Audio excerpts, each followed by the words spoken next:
Okay, so Arnold didn't want a moderator who took any of the question time away from you guys, so we're going to start right away. This isn't a 60 minutes interview. What's the first question?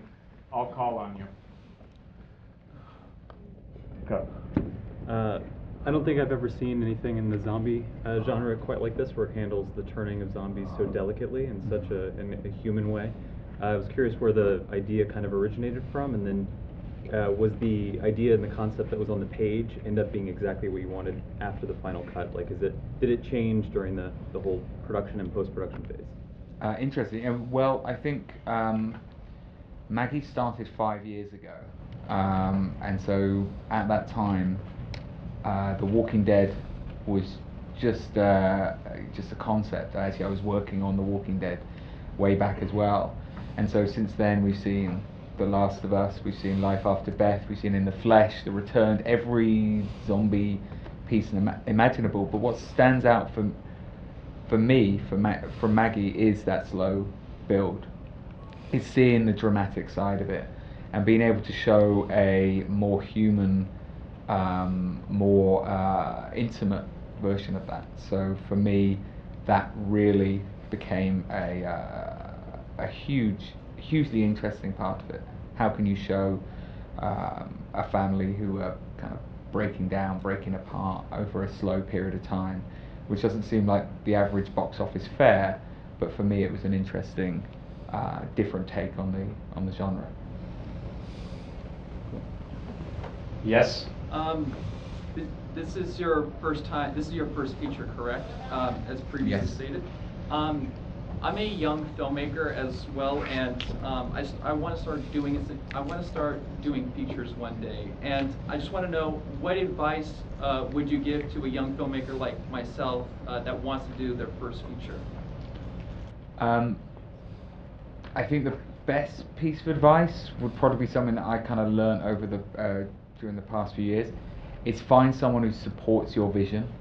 I was fortunate enough to have Arnold supporting my vision, but always kind of latch on to someone who believes in what you want to do, can see what you want to see, thinks in the same way as you, because whether or not they're a filmmaker as well, they will be the person who can kind of help shape the vision that you want to bring to life. Thank you. I just wanted to ask about like the influences, because I've seen a lot of like Terrence Malick in this film, and Shane Carruth. I don't know if you're aware of him, but what were your influences? I think with Maggie, the idea you're telling such a small story, I wanted to bring to life the environment, the atmosphere. Lynn Ramsey was one big one. Terrence Malick came in, but Terrence doesn't really tell much of a story.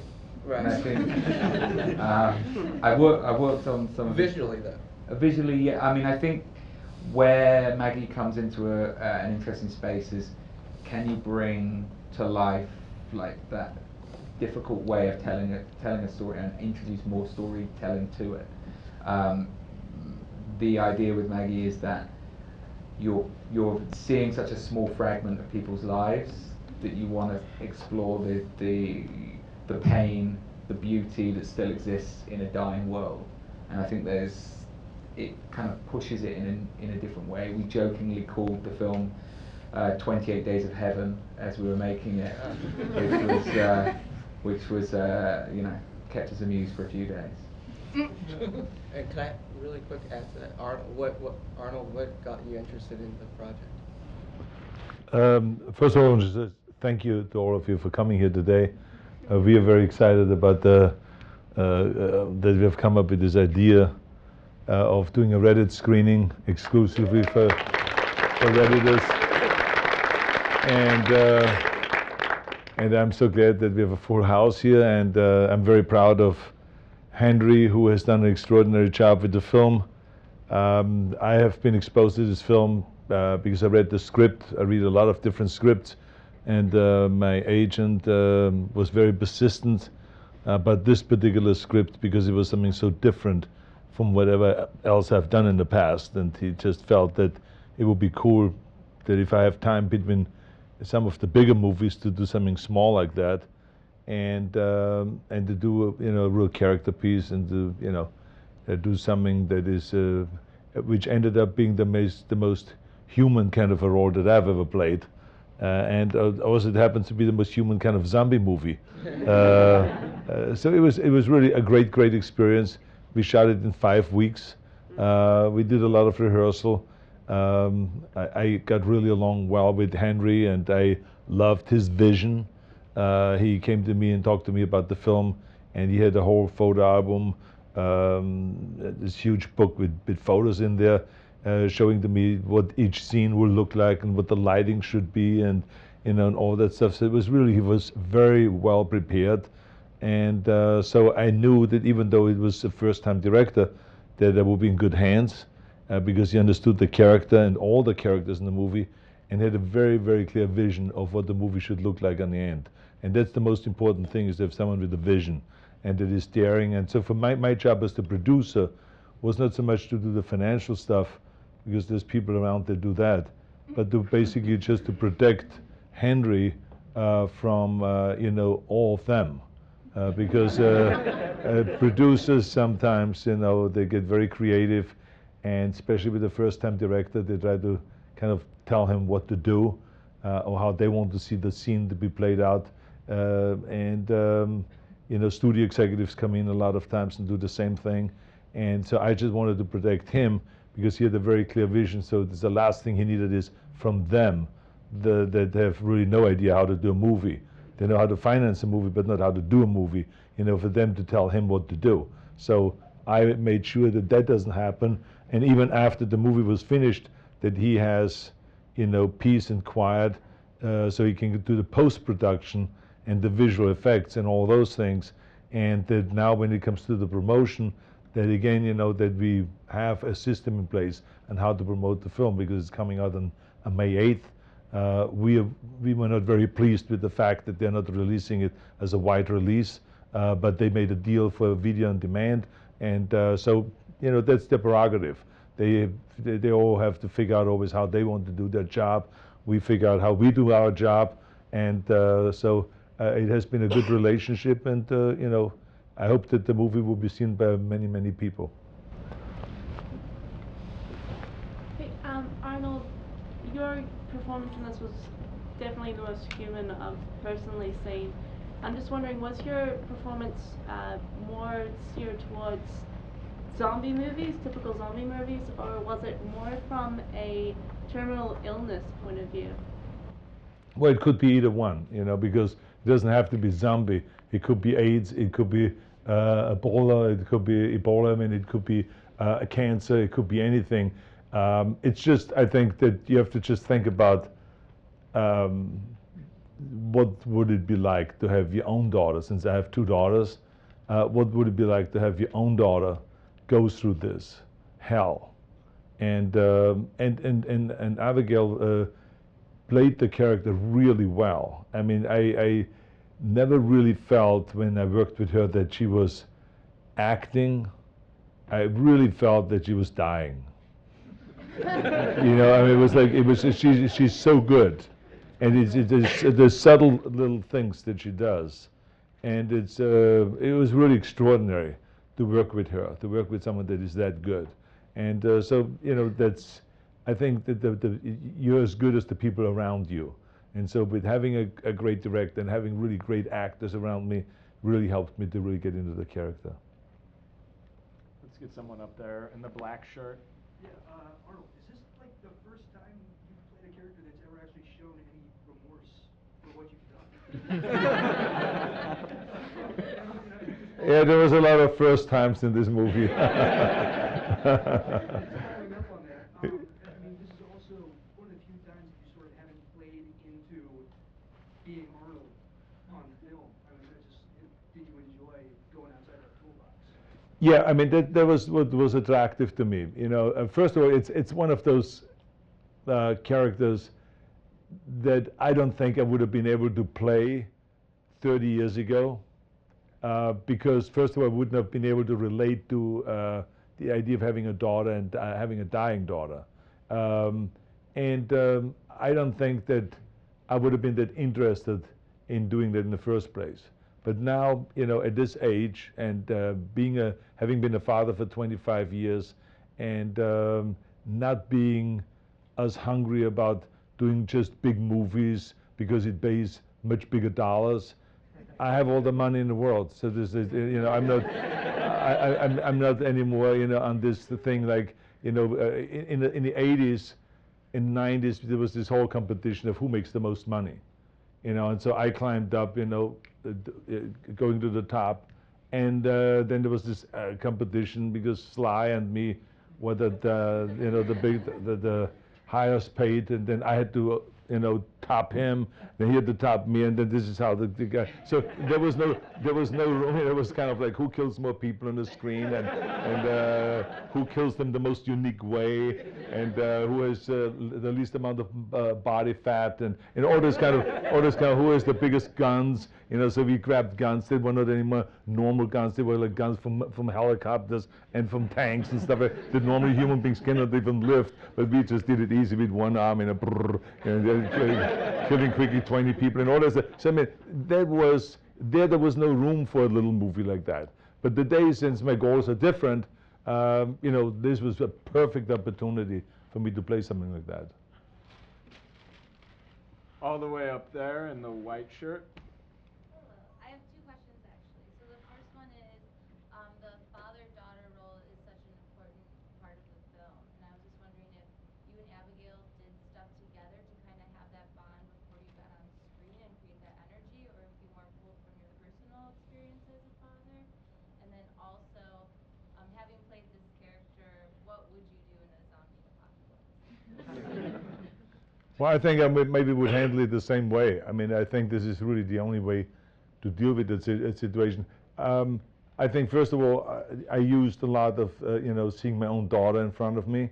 And then, of course, as I said, Abigail was very good. And we hung out together, and she was really a very gracious actress, which means that when you are a minor, and you have to be yanked from the set all the time because you have the different hours than a grown-up like myself. If they keep me on the set for 18 hours, that's fine for everybody, as long as I go along with it. And that has happened many times in movies, where we shot for 24 hours without taking a break. Because you only had the shopping mall. I remember in Kindergarten Cop, we only had the shopping mall for one night, and so we had to finish the movie. So it was a kind of a 24-hour shoot until they opened up the mall again and people came in. So it was just that kind of a situation. But I mean, in this movie, she, after she was through with her hours, she still would come to the set when it was a close-up on me, to make sure that not someone else did the off-screen reading. She insisted that she was always there for me, so that I get into the character, that I could act better because I see her there. So that's the kind of, not many actors do that, to be honest with you, and she's that kind of an actress. She was a wonderful girl to work with. I did want to hear where you'd go in the zombie apocalypse. Would it involve the tank? It would involve explosives, and it would involve tanks, and the big machine guns, yes. I forgot machetes. Yes, absolutely. All right. Actually, I have one for each, if that's okay. From an acting standpoint, was there anything that surprised you, having not done anything like this before, going from the big budgets to something like this? Was there something that really surprised you in the process? And then for you, was there anything that you did or were you at any point ever intimidated directing for the first time such an iconic personality? And if there was, did you do anything to overcome that? Go ahead. Okay. Yeah. That's exactly how it went. No, I think when you grow up watching a star like Arnold, it's obviously there is a intimidation factor, and I think the first few days but it's so crazy, the situation, that I think I was just looking past that. It's just like it's now work. I think there's a degree to which it's so insane that it becomes work again. And so for me, I think the first couple of days, any intimidation was softened by using is it Walter as a translator, and Walter speaks German, works with Arnold, and being able to kind of say, what do you think about this? Can we work with Arnold on this? And Walter would go over and in German say to Arnold anything that needs to be said. But then soon afterwards, we'd built up a system, I hope, of trust insofar as I'd made a book for each of the actors, which I don't know if it's done usually, but from a design background, I wanted to go in fully prepared. Arnold's mantra is preparation prevents piss poor performance. Yes. So Proper, the pre- 7 Ps. The seven Proper Ps. prior planning prevents poor performance. The Marines use that. So I went in, made a book, and in each of the books was every scene broken down from my perspective, from various other people's perspectives, the visual style, the tone, the mood, the arc of each character, how I saw each scene play out, where it featured in the kind of positivity versus, simple, small things, but all in one place, which is like a shorthand with such a short shoot, with only 5 weeks. I wanted to be able to kind of go in to say, turn to page 6. We're going to be working on this, and I think it gave a lot of confidence to myself and to Arnold, I hope, insofar as seeing everything mapped out and there's no surprises from that point of view. The only surprise that I saw or that I felt was that when you don't do all the action and when you don't live under that pressure, that actually the scenes that you do is just something to get you quickly to the action. So therefore they spend very little time on the actual scenes in an action movie. So it's always kind of like, okay, let's now shoot quickly the scene so we can go out there and blow up some buildings. So this is like, it's a kind of a stepping stone. Whereas in this movie, what was great was that it was all about acting and all about scene development and building the character and getting a certain rhythm going and knowing exactly, even if you shoot out of sequence, that you know where you are in the movie. And he made sure of that because, we talked always about the scenes a lot, during the scene, before the scene, and during the shooting of and all that. So to me, that was a great pleasure that we spent the time all day on that set and did the preparation and did the rehearsal and really got into it. So by the time you shot the scene, you were really ready to go. You were in character, which in action movies sometimes you don't have that much time for that. And so I thought that was a great luxury to have that kind of extra time there for those scenes.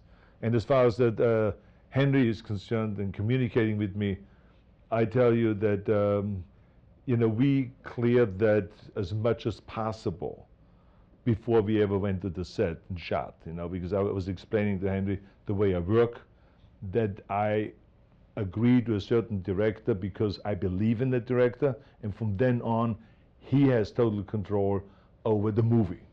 I don't want to interfere, and I don't want to say, no, you're doing the scene wrong and all this. So I say, you tell me what to do, and I will try to do it. And if I don't do it well, then tell me that was shitty, let's do it again, and just feel free.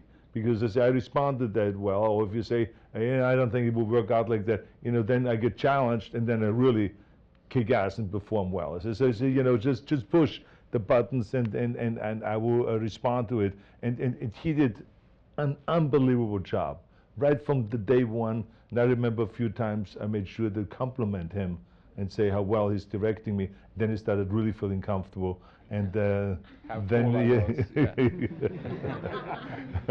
plus I liked it because I was not the only one with an accent and a set. So. All right, I'm getting to cut it off, so let's do 2 more. You've been holding your hand up forever. Yes, this is towards the director. I'm just wondering, what was the writing process like, and how did you overcome writer's block and going through several drafts of changes right from the very first draft when you said, I'm done, and received all those notes? What was that process like? Well, obviously, the thing with Maggie, I didn't write it. It was written by John Scott III. Right. Not the third. Not the third. 3. Well, we still haven't worked that one out. But he with that process, I had a sense of I don't want to kind of step too heavily on it. It was a blacklist script. But in that time, like I said, as I said earlier, in the time like zombie projects have kind of progressed, and I still think there's a degree to which, you know, the slow pace of zombie projects is now being explored a little bit. You know, you see Walking Dead, you'll see a few episodes where there's a sense of we're going to explore the relationship between characters, and so there's a degree to which we had to start introducing a little more of something, you know, a little more kind of speed to some of the scenes, which I think actually worked out pretty well, and I enjoyed them. But there was a degree to which at that point we had to kind of react to other projects that were happening, because otherwise if we stood still we'd be making an extended episode of The Walking Dead. All right, this has to be the last one. This is for Henry, actually. The photography I thought was beautiful in the movie, and I was just kind of curious. I saw that a lot of the compositions were very close, very tight, very claustrophobic. Was this something that the cinematographer was kind of pitching you on and giving you those ideas, or was this something that you always kind of had envisioned? I think with Maggie, from the outset, me and the DP had sat down and we watched films, like in all the we had 4 weeks of pre-production. We watched the film every night and we'd sit there together and like, what's great about this? What works here? And we'd go through the full gamut of like a Steve McQueen, you know, hunger, shame, through to like something much bigger. And then I think with that, what we were relating to is the degree to which budget comes into it. I mean, this is a $1-point-something million kind of really technical budget, and so what we wanted to do was frame it as if you were part of the family, and taking that kind of handheld feel and putting you with that family. So something more intimate. Exactly. It's about the intimacy of, I'm in the middle of this family, we're telling this very small story, this story which is about essentially a family. If we were taking, you know, huge, wide vistas the whole time, you wouldn't feel like you're in there. I mean, maybe you would, but it would be a more difficult sell. So we wanted to get in there, we wanted to be part of it, and that meant, you know, times where the actors would get bumped and the cameras would be, you know, too close for comfort. And we were in small spaces, small, hot, sweaty spaces. So you have to get close at times as well. So there's a little bit of both. Thank you very much, all of you. Have a good evening. Now we go upstairs. We have a space prepared where we're going to do, we have a whole line of, instead of a photo line, we will have a selfie line. So you're going to get ready, before you step up to me, get ready with your phone so there's no screw-ups. Because that's what happens to a lot of people, is you're going to take a photo of, oh, God damn it, this thing doesn't work. Yeah, I can't get it on, can you help me? So this takes too long. So what we do is you get ready with the phone, and everyone here will get a selfie done with me, okay? And you upstairs.